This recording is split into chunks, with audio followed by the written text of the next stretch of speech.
Bienvenue dans vos conseils du libraire.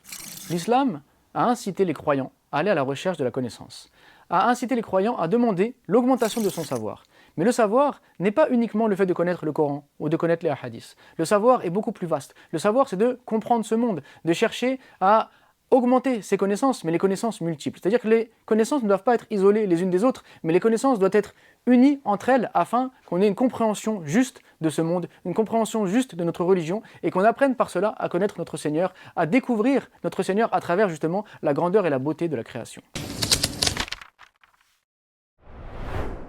Les premiers musulmans avaient compris justement la valeur du savoir et avaient compris que le savoir ne se cantonnait pas aux mosquées, mais que le savoir était à aller chercher à travers le monde. Et c'est ainsi que de grandes figures de l'islam ont excellé dans les connaissances de la physique par exemple, dans les connaissances des mathématiques, dans l'astronomie, bref, dans le savoir en général. C'est-à-dire que le savant à l'époque était celui, certes, qui connaît le Coran, qui connaît la jurisprudence, qui connaît les règles de la théologie, mais également qui comprend ce monde et qui cherche à explorer les subtilités de ce monde à travers les sciences des mathématiques, les sciences de l'astronomie et autres. Il est important donc de donner à nos jeunes la possibilité de découvrir ces grandes figures, de découvrir ces hommes qui ont excellé dans la connaissance, afin que lorsqu'ils fassent leurs études, ils se rendent compte qu'ils sont en train d'acquérir une science qui est utile et qu'ils peuvent participer eux aussi à l'essor de l'humanité, à l'essor de la science, à l'essor d'une civilisation. Ainsi, à travers ce livre, nos jeunes vont découvrir des modèles, vont découvrir des savants qui ont montré à l'humanité le chemin de la connaissance et qui ont développé des savoirs qui jusqu'à aujourd'hui continuent de nous être utiles.